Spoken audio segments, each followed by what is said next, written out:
Hi, I'm Holly. I write and teach the Bible studies here at Study with Friends. My background in this is a combination of formal education and my own personal study of the Word. I infuse perspectives from different systematic theologies when I think that would be helpful in rounding out our understanding of the text. But for the record, my formal education is from a Reformed theological seminary. I strongly believe that we should all understand the background of anyone who's teaching us about the Bible. So if you'd like, you can learn more about me at studywithfriends.org or zondervan.com. This is a group of real women doing Bible study and life together, and we're really glad you're here.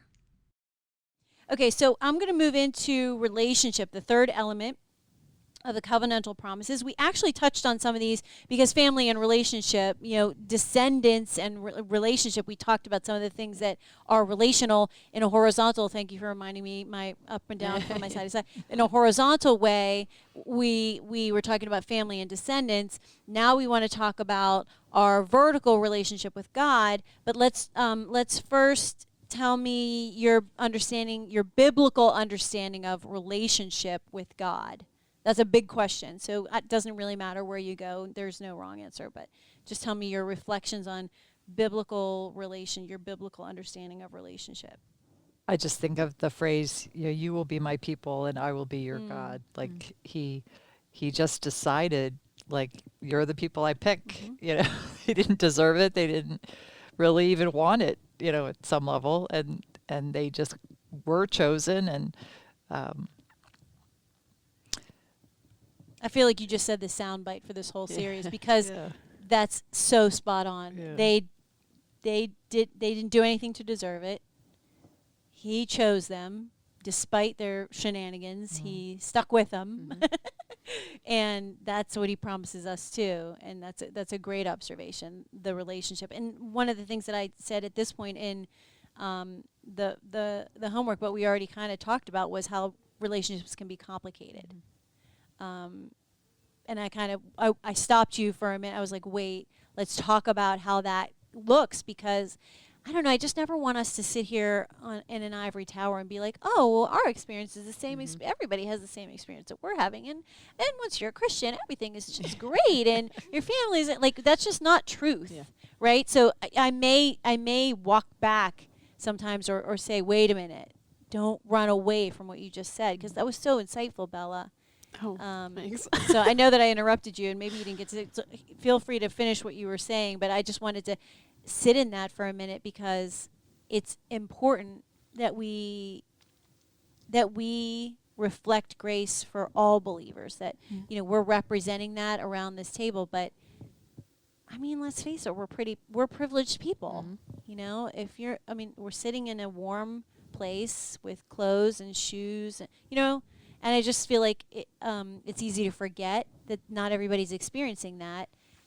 And that can be, physical provision, but it also can be emotional and spiritual provision, that people feel a scarcity and that they don't have enough. There's not provision, but God. So, but Christ. Mm-hmm. So maybe now we talk more about complicated relationships. I don't know, we kind of touched on it. Is there more you wanted to say about your great family? I feel like I didn't let you say it all. My great family. I know. But I keep feeding you that. No. Your mom's going to crack up. No, they are. I was thinking more, because you started with the complicated thing, I was going to give examples of how I had been challenged by that. I mean, because I like being in my family, like, I'm around them and, like, all the time. So, like, I've been around, like, when my parents have had disagreements. Like, I've been in my own, I've had moments with both my parents where I've cried in front of them, or I've made them mad. Same thing with me and my siblings have, like, all but, thrown punches at each other, mostly just because we're all, like, our dad, we just kind of sit there and just be chill. Not that he just sits there, he's just chill. But I'm Dad like, is very chill. Yes. But it's like, I guess kind of another thing that, like, a lot of my friends challenge me with. Challenges, and not that they, like, came at me with some sort of challenge, but, like, God kind of always shows up later on, is that, like, I have this beautiful friend of mine who I like, I met her like this time last year, and she and I bonded immediately over like just her questions. She had gone to this this retreat with the fellowship that we were both sort of part of, and she started just like, she bears everything, where I'm kind of like, you need to get past a wall, which I thought was really cool. And I was really enjoying just sitting there, like listening to her explain. But she gets to this point where she's explaining to me she doesn't know what to think about God because she's real angry at him because she lost someone. And so she was like, the classic, how could you, like, why would you do that? You don't love me. You didn't love this person. And so I was like, well, what's it like to be angry at God? And she's not angry with him anymore. She's working towards being a Christian. So like we're like halfway through Matthew now. But she really, like, her speaking to me over many weeks about those things and like wrestling through her questions about why is God the way that he is, and like what in the world, like why would he do this to me or to my friend, really challenged me. And there was a younger girl who I met when I was a worship leader at a conference. She was in 10th grade, I think, when I was a senior. And I remember being really nervous. I was like, God, like, I'm so nervous that these kids are going to come up and ask me about anger and family issues, because those are the two things that I don't have any experience with. And there's bless your little heart. there's this girl who comes to me, and Come stay at my house for a week. No, I'm just kidding. there's this girl who comes to me and she tells me how she's angry at God because her family doesn't love her. And I have no idea It's what a lot to... for you to take in. I have absolutely no idea what in the world to tell her, because I'm like, well, I have a loving family that I love, and I almost don't even know what anger is, because I just don't get angry. I get frustrated, mad, but I don't get angry. And it was this weird, like, very meta cognitive moment where, like, I thought But I think it's important that you were able to be challenged by that instead of just letting it it's because buzz the tower. Yeah, and my experience with this girl, it reminded me of my conversations with my other friend, and then it also reminded me of, because she didn't speak much about her family issues, but I know other people who have, and so I was like, oh my gosh, I hope they don't mind me bringing up, like, not telling about them, but I hope they don't mind me trying to resurface what I've learned from them. Yeah, and so you're not using any names, so no, and I didn't to them either, but it was like. So can I ask you a question? It's a little in the weeds, but I'm interested in maybe a brief answer. Do you think it's?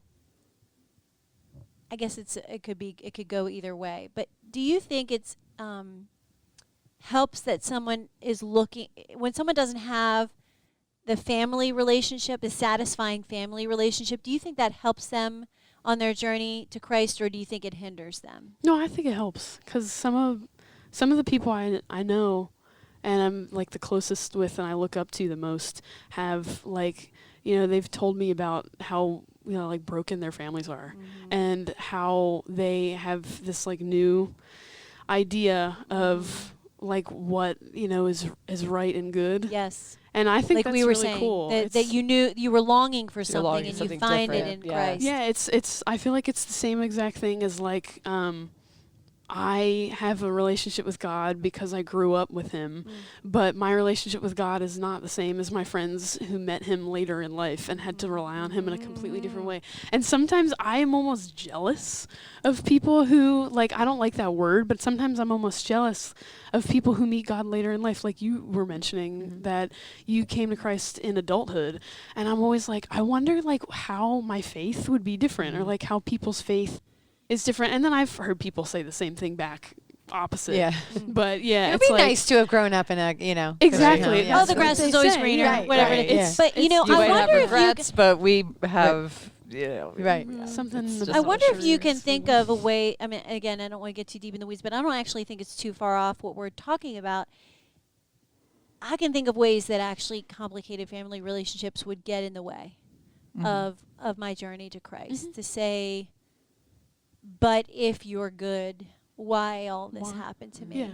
Well, that's what I was faced with my friend who was questioning about the person she lost. I was like, I've never faced that. What am I supposed to say to people who do? Yeah, so it's Or who have experienced abuse, Right. terrible Yeah, so abuse. it's Like, interesting where were to you when think I was about- a kid and I yes, was harmed so yeah. Where were terribly? you? That's a great way of saying it. Where Yeah. were you Right. when? How can you be a loving God if you let this happen? Yep. That's what I'm kind of thinking about is how do we explain the concept of family and all the things in the Bible that use familial terms when family is not a good thing for the person we're trying to reach. And I think what we're saying here and what we're saying here is the same, which is there is a bar. You recognize it's not been met, but consider that this is the place where it gets met. And I think that's why these terms are used, because, as we said earlier, even when you come from a broken place, you know that's not right. You know there's something else. The Something ideal. in you innately knows it's not supposed to be this way. So that's something that's so great to If build I on. could add something. One thing that I had written down was most of the biblical Old Testament examples of relationship between God and man, they're such terribly flawed people, you know, and not to talk about current politics, but people are like, you know, Trump is so terrible. And I'm like, well, how do you think the people who were under King David when he had an affair with Bathsheba and killed, you know, Uriah, you know, her husband, like, do you think they were like, go, can I David, just you know, say, when you names. say had a relationship with Bathsheba, I'm just going to say he raped her. Yeah. Okay. Because Yeah. I hate when people say that's a Okay. sticker for me. Yeah. Okay. That might upset some people because I know people don't love to hear that. But As that's if it what was happened. consensual. That's and what exciting happened. For her, yeah. That's what happened. Yeah. And I hope you don't mind that I interjected that. Well, my point That's a was little bit just of a that spiritual pet peeve of mine. my point of that was how deeply flawed even the kind of great fathers of the Old Testament were. You know, Jacob, like terrible father. You know, he like totally favored the one son and left the other 11. You know, like they're terribly flawed, and yet they had relationship with God that led to him unfolding his whole plan for the people and led. Well, to, and let me you say know, this, right. and I'm not saying anything about any examples you just offered, but I will say both inside and outside the context of faith, God uses all people for Right. his glory. He used tons of wicked people in the Old Testament for his glory. So I don't know, people who get caught up in leadership in any way and try to make some kind of parallel to what's happening in the Bible.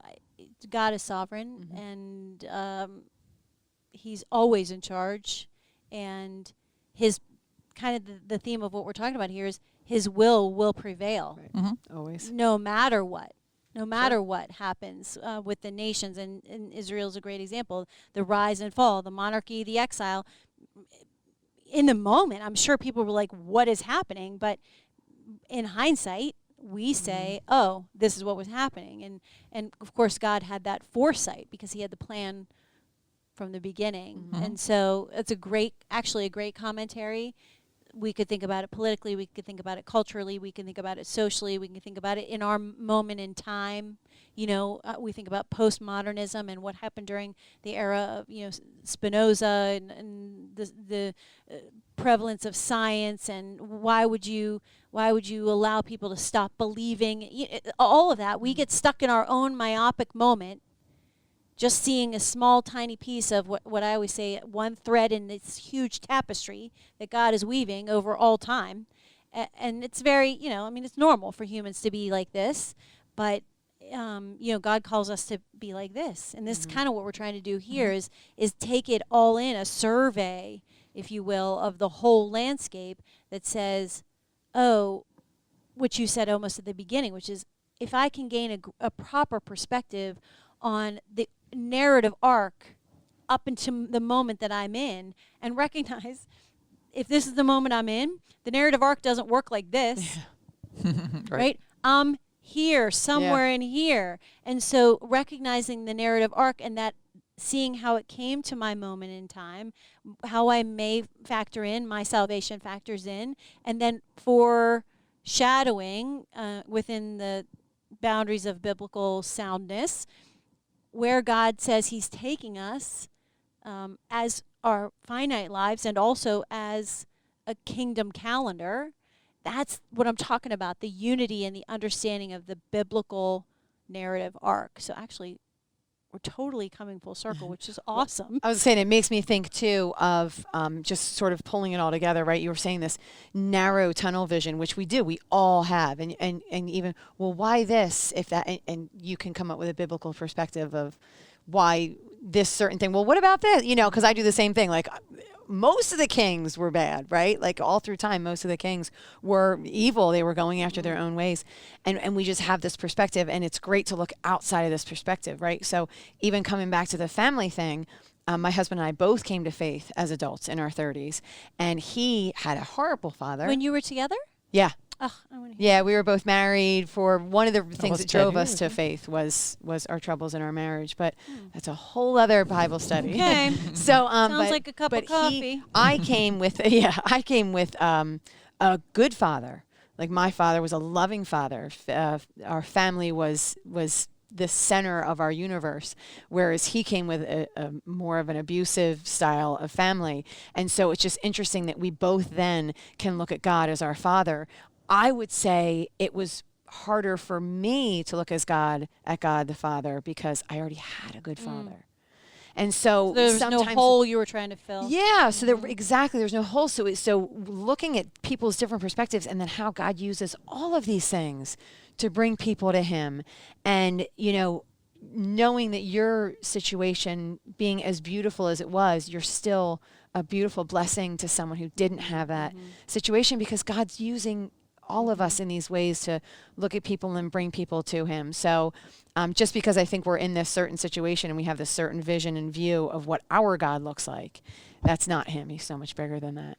And he can fill all of those holes, you know. You know, I just want, you saw me quickly open my Bible. I wanted to make sure I got the chapter right. It's not always appropriate to use, so be careful. But a great place to go when we think about this is Job 33, which is God's answer to Job when he's like, where were you, or what does it, and God allows Job to question him. And again, you have to be so careful, because this is a smackdown that God lovingly gives to Job. So you don't want to use it as a weapon, because that's not loving. But we can use it to gain perspective, because this is God's word and it should teach us. All scripture is useful. And God's basically like, okay, Job, now let me ask you a question. Where were you when I laid the foundations of the earth? Where were you when I said the ocean can come this far and no further? I get goosebumps when I just got goosebumps just saying it, because it reminds me of how small my perspective is. And sometimes I need that kick in the pants. It's hard to remember about the big picture. Let's be honest. There's a reason we're spending time doing this, because it's hard to stay in that mindset. And if you ever need an especially acute kick in the pants about it, go to Job 33 to the end of the book, because Job is suffering. We all suffer. Job suffered a lot. And God allowed him to have that moment of questioning and anger at God.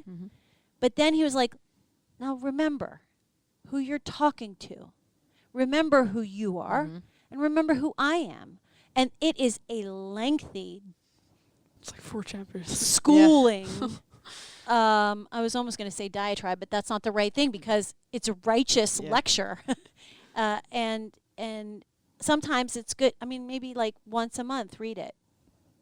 For some Job's tough perspective. once a month. Right? You know, not all of Job. No, just Just chapter just 33, 34, 35, because it really wrenches your perspective back. Because you listen, Job brought his experience to that moment, but you bring yours. And so if you start in 33 and then you sit down and you let God say to you, now let me ask you, young lady, where were you when I made something out of nothing? Can you tell me how I did that? That's what he says to Job. He pokes him a little. It's because we need that. And even though that seems like a crazy thing to love in the scriptures, I love it because I need it. I need to remember God is so much bigger than this, whatever this is. Yeah. And I'm not being trite. I've been through some stuff. We've all been through some stuff. But So I'm not being trite. I'm not being dismissive. I'm saying it is the right perspective. At the end of the day, it's the right perspective. And that's kind of the perspective we're trying to draw here. Let's synthesize the three elements together. And I want you to sort of reflect on God's demonstrated love for Israel and for you through these promises. And is there anything else? We've already covered that we're not talking about the prosperity gospel. So is there anything else you want to say about these three themes that we're going to really be leaning a lot on? So if there's more you want to say, I want to make sure that you guys provide context, because no pressure, but you guys are really providing context for the rest of the groups going forward. And so any insights you want to make sure we don't skim by, I want to make sure we include them. So are you going to the question right before Genesis, this with that? Yeah, just your own parallel experiences? He had a plan. Just talking about reflecting on the three themes and God's plan from the beginning. And we are, like I said, we've touched on some of the stuff that I would have done in Genesis, like the creation story is at its foundation a story about land, relationship, and descendants, right? So it's from the very beginning, not to be too on the nose, in the beginning, that these themes show up. And so I just wanted to hear you want to synthesize your thoughts of the personal application of these three themes as we project into now the biblical nitty-gritty. So for me, the one thing you said is where I was like sort of teasing at, and I'm sort of teasing at it again, that as I sat and reflected on this, I recognized that my promises are coming. So my land is the promised land that's coming, new heaven, new earth. My family are my brothers and sisters in Christ. That is going to be my home. And my relationship with God is eternal, and it is the main priority is my vertical relationship with him. And just reading the, once we get, and I'm sort of pushing a little bit ahead further, but reading all of that scripture and just constantly where he's like, this is what I want you to think of me, and I want you to remember me, and I want you to sacrifice to me, and I want, over and over again, these reminders. And it's really heavy when you think about it, what he's asking for us. And I keep coming back to, he's asking for it. He's giving us this home, and he's saying, remember me. This home is it's this place where I want you to be. This is what I created for you, for my chosen people. And so it's just, it was these good reminders, and I just kept thinking of like, this is not my home.